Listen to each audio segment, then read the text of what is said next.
अल्लाहुम्मा सल्ली अला मुहम्मदिन व अला आलि मोहम्मद। अस्सलाम वालेकुम व्यूअर्स, कैसे हैं? उम्मीद है ठीक होंगे, शाद रहें, आबाद रहें, हमेशा की तरह मुस्कुराते रहें। जनाब, आज हम बनाने जा रहे हैं दाल के भरे हुए करेले, जो कि बहुत ही मज़ेदार टेस्टी डिश है। मैंने तकरीबन आधा किलो दाल ली है, उसको 3-4 घंटे मैंने भिगो के रखा। ठीक है, उसके बाद हमने इसको अब ना हल्का सा उबाइल दिलाना है। तकरीबन 8 से 10 मिनट इसको बॉयल करवाना है, ताकि 2 कनी पे ये दाल जो है ना वो हम उतार सकें। दाल मैंने कुकर के अंदर डाल दी है, उसमें थोड़ा सा पानी भी डाला है, तकरीबन 2 से 3 कप। अंदाज़ा आप ख़ुद भी कर लीजिएगा। उसके बाद जो मैंने 1 चम्मच ऑयल का डाला है, उससे उससे ये फ़ायदा होता है कि ना जो दाल का पानी है ना वो बाहर की तरफ नहीं निकलता। और 1 चम्मच नमक डाल के तो आपने प्रेशर बंद कर देना है। उसके बाद जो चीज़ें इस्तेमाल होनी है उसमें जी प्याज है, वो मैंने बहुत ही बारीक सा चॉप करके तो रख लिया है। ठीक है, हल्का हल्का चॉप जनाब आपने इसको अच्छी तरह कट करते जाना है। 2 से 3 जो मैंने प्याज लिए हैं उसको आपने इसी तरह चॉप करना है, बारीक बारीक सा, ताकि हमें कोई मुश्किल ना हो। ज़्यादा हमने इनको भूनना तो बिल्कुल भी नहीं है, हल्का सा, यानी कि इनके ऊपर लगा के ऑयल के अंदर डालेंगे तो ये बिल्कुल कुक हो जाएंगे हल्के फुल्के ना। तो इस तरह जो तीनों प्याज हैं वो आपने इसी तरह के काट के तो इनको चॉप कर लेना है। उसमें मैंने 2 टमाटर डाले थे, आपने उनको भी चॉप कर लेना है। सब्ज़ मिर्चें हैं वो 8-10 तकरीबन मैंने डाली हैं। तो आपकी अपनी चॉइस है कि आपने कितनी डालनी है, ये आप पे है। कुछ लोग तो वैसे करेलों के अंदर सब्ज़ मिर्चें बहुत ज़्यादा पसंद करते हैं, इसलिए वो लोग ज़्यादा डाल लेते हैं, मगर मैंने 8 से 10 सब्ज़ मिर्चें डाली हैं। अब अपनी पसंद से डाल लें, उनको कट करके भी डालें और उनको लंबा लंबा काट के भी डाल सकते हैं। मैंने यहाँ पे मिर्चें हल्की कट की हुई हैं, यानी कि इनको छोटा छोटा चॉप किया, क्योंकि मैंने तो मटेरियल के अंदर इस्तेमाल करनी है। कुछ जो बड़ी मिर्चें भी डालेंगे इंशाल्लाह। तो जनाब ये 2 जो टमाटर लिए थे ना, इनको भी इसी तरह आपने ये देखिए चॉप कर लेना है, बहुत ही खूबसूरत तरीके के साथ। ये देखिए छुरी के साथ ही कट कर लें, ताकि ये जो है ना इनके अंदर ज़्यादा हमने भूनना बिल्कुल भी नहीं है। इनको खड़ा खड़ा ही रखना है, मसाले के अंदर भी और जो कढ़ाई के अंदर भी डालेंगे वो भी। ये देखें, ये जी सब्ज़ मिर्चों की बारी आ गई बेचारियों की हैं।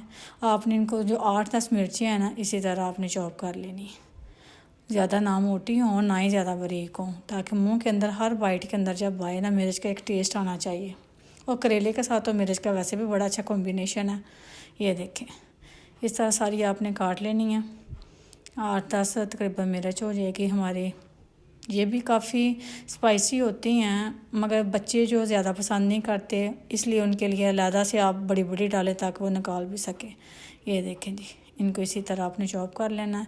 ये बिल्कुल बारीक सा मटेरियल बन जाएगा हमारा। ये देखें, ऐसे सारी कट करके आप रख लें। फिर जो हमने दाल उबाइल की हुई है, आपने उसको चेक करना है।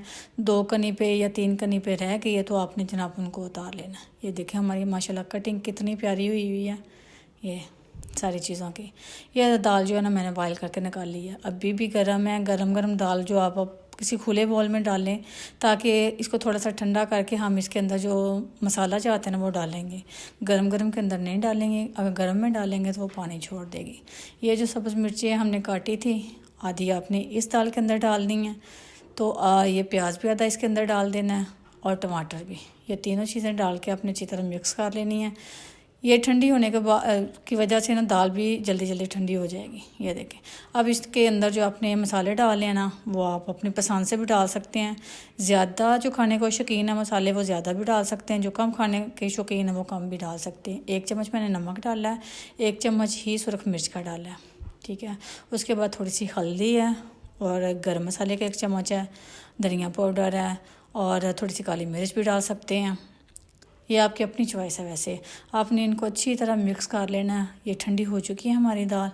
तो जनाब ये अच्छी तरह मिक्स करने के बाद जो है ना वो हमारे जो करेलों की कटिंग हुई है ना, वो भी मैं आपको अभी दिखाती हूँ कि मैंने करेले के कट करके उनको अच्छी तरह साफ़ करके छील के तो जनाब मैंने उनको फ्रीज़र में रखा था तकरीबन 2-3 घंटे के लिए। फ्रीज़र में रखने का मकसद ये होता है कि इससे हमारी वो जो कड़वापन है ना करेले का वो भी ख़त्म हो जाता है। ठीक है, अब जो करेले कटिंग में ये सॉरी लास्ट पे मैंने नारदाना भी डाला है। ये खट्टा मीठा जो टेस्ट आता है मुंह के अंदर वो भी बहुत ही मज़ेदार लगता है। अगर नहीं है नारदाना तो कोई मसला नहीं है, अब ना डालें। ठीक है, अगर है तो डाल लें, काफ़ी अच्छा टेस्ट आ जाएगा इसका। तो जनाब हमने क्या करना है, जो करेलों की कटिंग हमने की हुई है उनको आपने अच्छी तरह अंदर से सारे बीज निकालने। बड़े वाला मैंने कट लगाया है, ठीक है।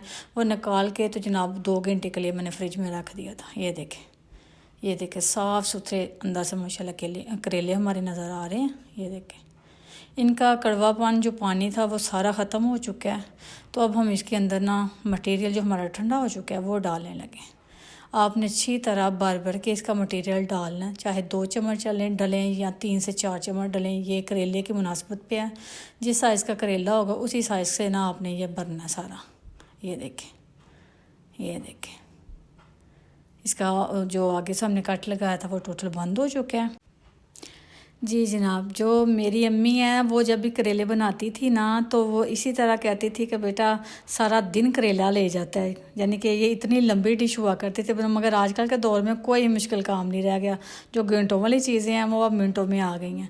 ये देखें कुछ लोग तो धागा ऊपर सारा उसके ऊपर बाइंड करते हैं ना करेले के ऊपर, मगर मैंने ऐसा कुछ नहीं किया। मैं बिल्कुल शॉर्टकट लिया मैंने कि सुई और धागा लेके तो जनाब आपने ना इसको जो बेचारे का कट लगा हुआ था आपने उसको सिलाई कर लेना है। इससे तो करेला कभी खुलेगा भी नहीं मटेरियल के अंदर जाके, और इतना अच्छा कुक होगा ना कि क्या ही बात है। और इसको निकालना भी बहुत ज़्यादा इजी है। क्यों, जब करेला बन जाएगा हम लोग डिश आउट करते हैं खाने के लिए, जब प्लेटों में डालते हैं तो सिर्फ इसका आगे से एक जो धागा है ना वो आपने इसको खींचना है तो जनाब सारा जो धागा है वो निकल आएगा। और जो दूसरी तरफ के लोग जो ऊपर की तरफ लपेटते हैं ना सारा धागा, उसको निकालते निकालते एक तो बाजू थक जाता था और गुस्सा भी बड़ा चढ़ता है कि यार ये कब ख़त्म होगा धागा ना। ये देखें कम टाइम में इस तरह सिलाई करके तो आप करेले को ये रखें। ये देखो सारा मुंह उसका सिलाई हो चुका है। ये सारे करेले मैंने इसी तरह ये ऐसे खींच के धागा तो जनाब सारे ये निकल जाएगा एक ही दफ़ा ना, तो ज़्यादा लंबा प्रोसेस नहीं करना पड़ेगा इसका। आपने सारे करेलों को इसी तरह भर के तो इसी तरह सिलाई करना है। ये देखें, जब शॉर्टकट लेना है तो अच्छे तरीके से ले लें, ठीक है ना। अम्मी कहती हैं कि बेटा जब ये करेले भरे हुए करेलों का टाइम आता है ना, चाहे वो कीमे के साथ हों या दाल वाले हों, तो सारा सारा दिन करेले ना वक्त डाल देते हैं। कभी इनको धूप में नमक लगा के रखते थे तो घंटा घंटा 2-2 घंटे धूप में पड़े रहते थे, तब इनका पानी निकलता था तो क्या जी इनका कड़वापन ख़त्म हो जाता है। मगर आजकल का जो दौर है वो तो माशाल्लाह है ही काफ़ी तेज़ गम जाने वाली चीज़ें हैं।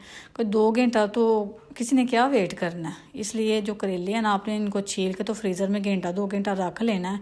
वो धूप का तो फिर मसला ही को नहीं रहता, ना धूप निकले और ना ही हमारे करेले खुशक हों ना पानी छोड़े हैं जी। आपने इसी तरह करना है, फ्रीज़र में रखेंगे तो इंशाल्लाह ताला ये भी जो है ना इनका कड़वापन बिल्कुल ख़त्म हो जाता है। ये देखें इसी तरह अपने सारे करेलों को सिलाई कर लेना है। बहुत ही अच्छे बहुत ही प्यारे लगती हैं ये चीज़ें भी, जब हम इनको प्लेट में भी डालेंगे साफ़ सुथरा माहौल हो जाता है। ये देखें कोई चीज़ बाहर नहीं निकलती, सारा मटेरियल इसके अंदर रह जाता है। पहले करेलों का ये होता था कि अगर पूरा का उसके ऊपर हमने धागा लपेटा है ना, एक तो धागा काफ़ी ज़्यादा लग जाता था, दूसरा वो ना कई दफ़ा फट भी जाते थे अंदर जाके, तो उनका सारा मटेरियल जो है ना वो यानी कि आयल के अंदर आ जाता था। ये देखें लास्ट में मैंने ये गिरा लगाई है। इसी गिरा को आपने ना जब खाना है तो ऐसे खींच लेना।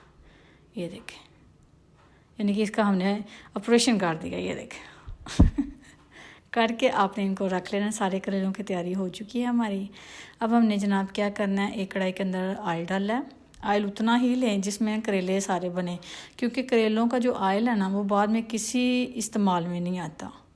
तो इसी में ही हमने सारा मटेरियल और इसका जो करेला है ना वो फ्राई करना है। ये सारे करेले मैंने इसके अंदर डाल दिए हैं। तकरीबन मीडियम आंच पे आपने ना 15 से 20 मिनट लाजमी लग जाते हैं करेलों को फ्राई होने में, तो आपने अच्छी तरह फ्राई कर लेना करेलों को। ये देखें इनका कलर चेंज होना शुरू हो चुका है।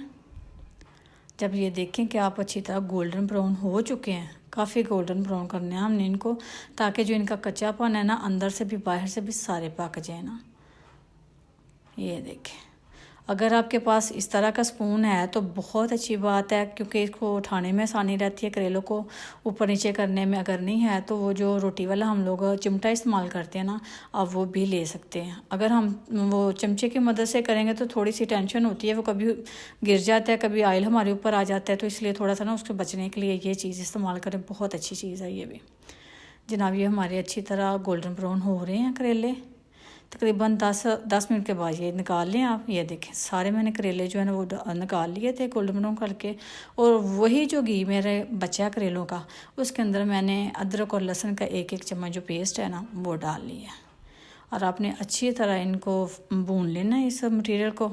अदरक और लहसुन को भूनने के बाद जो है ना वो मैंने इसके अंदर जो दूसरा थोड़ा सा मटेरियल रखा हुआ था, जो हाफ मैंने दाल के अंदर डाला है, यानी कि टमाटर है, प्याज है और सब्ज़ मिर्चें हैं, वो आधा आधा हमने दाल के अंदर डाला था और आधा इसका हम मसाला बनाएंगे ऐसे। ये देखिए आपने इनको अच्छी तरह भून लेना है। भूनने के बाद जो है ना आपने हल्का हल्का छींटा लगा के तो इसका हमने मसाला तैयार कर लेना है। ये देखिए कुछ लोगों की अपनी यानी कि होता है कि वो ना ये सारा मटेरियल मैं तो इस तरह कर रही हूँ क्योंकि मैं इस तरह बनाती हूँ तो काफ़ी अच्छा बन जाता है, टेस्टी भी हो जाता है। और इसका जो हम मसाले ऊपर से जो इस्तेमाल करते हैं ना कि दाल के अंदर, वो भी कच्चा, क्योंकि दाल के अंदर तो मसाले कच्चे ही रहने होते हैं ना, तो वो भी ख़त्म हो जाएगा। एक तो करेलों के अंदर जो हमने मसाले डाले थे, यानी कि दाल वाला जो करेला बनाया मटीरियल, वो तो ऑलरेडी घी के अंदर जब करेले फ्राई हुए हैं तो वो तो पक गए हैं। मगर जो कुछ लोग ऐसे होते हैं कि जो बाद में दाल बच जाती है ना, उसके अंदर भी मसाले डाल के तो हल्का हल्का ही उनको ऐसे फ्राई करते हैं। मगर मैंने ऐसा नहीं किया, मैं ऐसा ही करती हूँ कि जो सारा टोटल दूसरा मसाला है ना उसका अच्छी तरह मसाला बना के फिर मैंने वो दाल वाला जो बच गई दाल है वो सारे इसके अंदर डालना है। यहाँ पे भी हम अपने स्पाइस डालेंगे, वो भी आपके अपने हिसाब से है क्योंकि करेलों के अंदर भी ऑलरेडी मसाले डले हुए हैं। तो आपने ऐसा करना है, आधा चम्मच नमक का, आधा ही चम्मच छोटा जो है ना वो हल्दी का, और आधा चम्मच सुरख मिर्च का, और जो है ना मसाले का आधा चम्मच ये डाल देना है। और ये जो दाल है क्योंकि ये करेलों के अंदर से भी बची थी, वो भी ऑलरेडी सारी मसाले वाली दाल है, तो हमने इसको इसके अंदर डाल देना। 5 ही जो सब्ज़ मिर्चें हैं जनाब वो आप इसके अंदर डालेंगे, बहुत ही खूबसूरत नज़र आएंगी, ये भी उनका टेस्ट भी बहुत अच्छा आएगा। ये देखें ये हमने दाल को डाल के तो अच्छी तरह इसको भी भून लेना है क्योंकि ये दाल तो ऑलरेडी बनी हुई है पहले ही, मगर हम घी के अंदर डाल के इसको भूनेंगे तो इसका ज़्यादा टेस्ट आएगा। ये देखें आप हल्का हल्का छींटा भी लगाएं इसको ताकि थोड़ी सी नरम भी हो जाए। ये देखें ऐसे ऐसे करके इसको अच्छी तरह आपने कुक कर लेना ताकि जो हमने मसाले डाले हैं ना सारे वो सारे बन जाए, अच्छी तरह पक जाए। इसके बाद जो हमने वो जो करेले अपने फ्राई किए हुए थे जनाब वो डाल दें, और डालने के बाद हमने इसको अच्छी तरह मिक्स करना है ताकि जो करेला और दाल का वो मटेरियल ना वो सारा सेम एक जैसा हो जाए। ये देखें सारा हमने करेले इसके अंदर डाल के तो फिर हमने ऊपर नीचे करना है सारा, दाल को भी और करेलों को भी, ताकि इसको हम स्टीम पे रख सकें। 10 से 15 मिनट हम इसको रखेंगे जनाब दम पे रखने के बाद जो है ना फिर हम इसको करेंगे डिश आउट। इससे करेले के जो पहले हम फ्राई करके जब करेला निकालेंगे ना तो थोड़ा सा सख्त हो गया होगा, मगर जब हम इसको इस तरह दाल के अंदर स्टीम पे रखेंगे ना तो इतना सॉफ्ट इतना नरम हो चुका होगा ना कि क्या ही बात है। ये देखें माशाल्लाह 10 से 15 मिनट जो है ना आपने इनको रखना है। ठीक है, रखने के बाद आपने ये हमारी तैयार हो चुके हैं करेले का सारा मटेरियल, ये हमारे टोटल डिश तैयार हो चुकी है। आप अपने खूबसूरत सी डिश लेनी है, उसके अंदर डिश आउट करना है। बस मेरी डिश अच्छी लगे तो मुझे ज़रूर कमेंट बॉक्स में आके बताया करें। मेरे चैनल को लाइक शेयर सब्सक्राइब करें क्योंकि मुझे आपकी सपोर्ट की बहुत ज़्यादा ज़रूरत है। तो जनाब इंशाल्लाह ताला ये देखें हमारा एक प्यारा सा बोल था मेरे पास, तो मैंने उसके अंदर ये सारी डिश आउट की है।